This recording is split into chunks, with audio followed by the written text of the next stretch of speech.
Hello guys, good morning, good morning, good morning. It's me, Clovis J. Villamor. Welcome back to my YouTube channel, Clovis J _official. Isang malamig at mapagpalang umaga sa ating lahat. Nakaayos tayo ngayon kasi it's Sunday and Sunday is a church day. So oras natin para magsamba at magpasalamat sa ating poong may kapal. Anyway, magsisimba tayo ngayon sa Sherborne. It's a 30 minutes drive galing dito sa bahay ko. May ano siya doon, maraming mga simbahan doon, Catholic Church, Methodist Church. So, doon talaga ako lagi nagsisimba since then, sa Sacred Heart of Jesus. So, it doesn't matter naman kung saan ka nagsisimba. The mere fact na, yun nga, nagpapasalamat tayo, nagpe-pray tayo day by day sa poong may kapal sa lahat ng blessings na binibigyan niya sa atin, no? So, yan, samahan niyo ko. One eternity later. So, ayan, naglalaba tayo. Nilalabahan ko actually yung mga basahan sa CR tsaka dito sa kusina. And I'm having my coffee with me. Prepare na. Magbubuts tayo kasi umuulan. Ayun mo, makulimlim. Umaambon siya ang ulan. Then, meron tayong trench coat para at least, para at least, hindi man lang mabasa yung katawan natin. But anyway, after that, pupunta ako sa, maliit na shop or siguro hindi ko alam, pupunta siguro ako ng Aldi. It's a big shop na mura kasi bibili ako ng bigas and bibili ako ng mga pambaon ko kasi may pasok na tayo. Annual leave is over. How sad. Pero mabuti na rin kasi nakakabago talaga for how many days. It's been like 6-7 days yata ako naka-annual leave. So at long last, makakabalik na tayo ng duty tomorrow and pasensya na sa background kasi hindi ko alam yung washing ko may eksena, if you could see. So bumabangga siya dyan sa dyan sa gilid. Kaya lumilikha siya ng tunog. So anyway, yun. Tomorrow, ang duty natin is pang umaga from 8 o'clock in the morning until 8 o'clock ng gabi. So after that, may one day leave tayo. Annual leave again kasi kailangan natin ubusin yung annual leave natin up until March and I do have 26 days remaining. So nagamit ko na yung 7 or 8. I have loads of annual leave this February but rest assured on March, ang dami ko talagang leave and ang dami kong hindi ko alam kung saan pupunta. But anyway, just an update. Update ko kayo later. Bye-bye!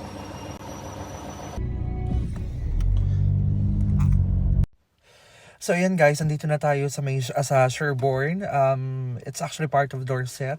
Magsisimba na tayo ngayon. Lalakarin ko na lang, nasa parking lot tayo. And then lalakarin ko na lang from here going to church. Kasi baka maklam tayo, mahirap. Mahal pa naman ng nila dito, mga violations. And if there is a violation, if I'm not mistaken, correct me if I'm wrong, pag may violation ka na nagagawa dito, it's minus points yun sa may corresponding points yun minus dun sa pag-apply mo ng UK driver's license. So what I'm actually handling right now is the international driver's license, but I'm planning to apply this year kasi pwede mong gamitin yung international driver's license mo for 1 year. So prior to that, before mag-expire, so dapat mag-apply ka na. So yun lang. So dun tayo nakapark guys. Ito yung glimpse of Sherborne. So yung church nila is andoon. Ayun yung church.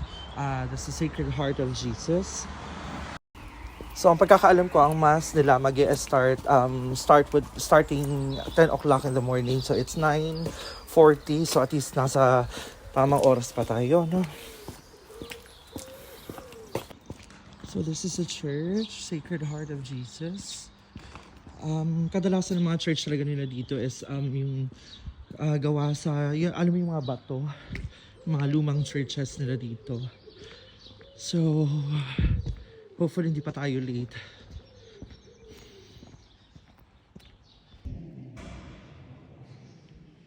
Dito tayo sa loob.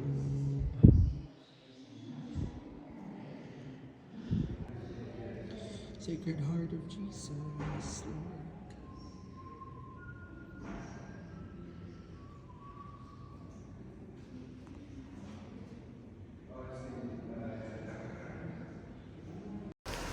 So, kakalabas na natin ng Sacred Heart of Jesus. Nagsindi tayo ng kandila and of course, we prayed solemnly. Not just only for me and of course, sa katabaran sa mga pandoy. Para sa akong pamilya. There you go. Yun siya, Sacred Heart. We're going to go to St. Abbey Church. Medyo dako siya nga church. Pero medyo dako siya nga church and it's Methodist Church. So pakita na ko sa inyo ha. And of course, the glimpse of Sherborne. Sherborne is just actually a small town located diri sa Dorset banda. So diri ko nagasimba. So pakita na ko sa inyo ha. Look at that. Papo kay mga bulak. I don't know kung saan nga bulak. Dito siya cherry blossom pero yan, mingaw kaayo. Pag Sunday, mingaw dyan siya diri. O kabalungan, no? Flowers. Ito ako kay mga bulak nila. Buyag. Pero, dako kay buyag. So, few minutes away, galing doon sa Sacred Heart of Jesus, makakarating ka na dito sa St. Abbey Church. As they called it, Church of England. So, sabi ng friend ko, Methodist daw to, Methodist Church, pero hindi ko alam kung makakapasok pa ako or ano, para papakita ko lang sa inyo. Sobrang laki niya, ang ganda. This is the Church of England or St. Abbey. Ganyan siya kalaki. So that, yun yung mga view shops, may shops near. Ganda niya dito, ang laki. So, papakita ko sa inyo yung loob, guys. Ganda, no? So, puro bato siya. And I reckon this church actually, parang ano siya, ginawa siya nung matagal na.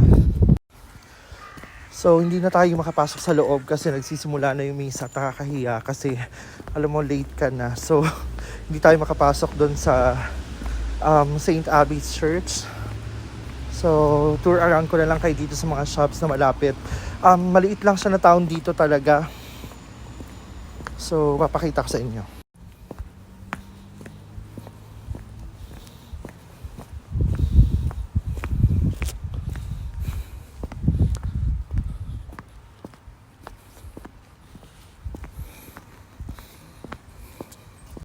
So, sa gilid ng church, ito, may mga ano sila, mga shops near. So, yung mga damitan. Pero usually close talaga. Busy to during Thursday kasi may tinatawag silang market day. So, Sunday may mga shops naman na nagbubukas. Pero most likely, sarado talaga. No? So, quick tour ko na lang kayo. So, ito yung high street ng Sherborne. Still, halos pare-pareho lang naman yung mga high street nila. There are loads of shops.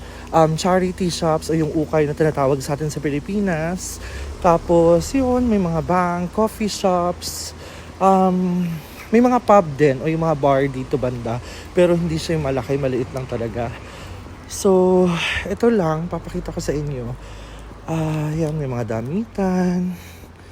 So, doon, paakyat yan doon. Sherborne Antiques Market. Dito charity shops pala. First, no. Ito yung charity shops nila. Charity shops. Una nila 8 pounds, may 14 pounds, mga damit, may pasok nga tayo. Hindi, mamaya na lang. 14 pounds. Dito nakatira yung friend ko before sa second floor. Hindi ko alam kung dyan pa rin sila nakatira. Same company pero iba yung pinapasukan namin na lugar. So yun, ganun lang sa taas. Ayan. So ganun lang naman. Yun lang ang Sherborne, hindi siya ganong malaki. It's a small town. Tinapay.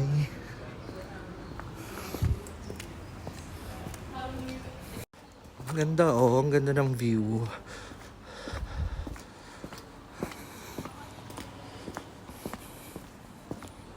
So ayan, uso talaga dito yung boots kasi nga parang wala, trademark nila. At the same time, pang protekta nila sa ulan, putik. Tingnan nyo, 5 pounds. Ito, yung red na ano na to. Ganda. 5 pounds. Yung mga heels nila, pang babae. Ito medyo mahal, 45 pounds. So ngayon, pabalik na tayo doon sa parking lot kung saan tayo nag-park. And dadaan ulit tayo dito sa St. Abbey. Ganda.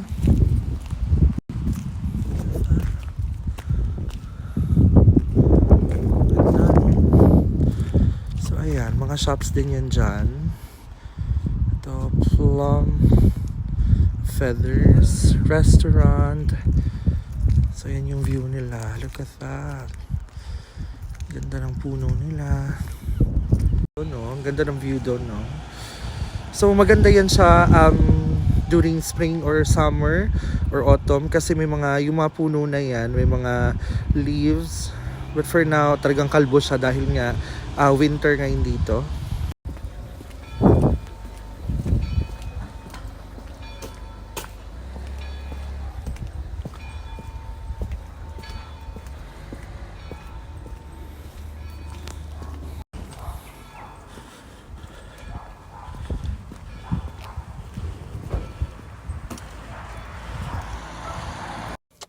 So yun, nandito na tayo sa parking lot, pauwi na tayo ulit. So, that's it. Wala naman ako masyadong ganap after doon sa church day.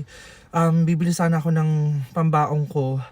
But di ko pa alam, pero titingnan natin. But anyway, thank you for watching sa mga nanonood ng vlogs ko. Maraming salamat. Malaking bagay po talaga ang pagpapanood ninyo ng mga vlogs ko. And please, sa mga hindi pa nag-subscribe sa YouTube channel ko, please do subscribe to my YouTube channel, Clovis_official, para updated kayo sa mga susunod pa na video. Okay, yun lang guys, and thank you for watching. Salamat! Bye-bye!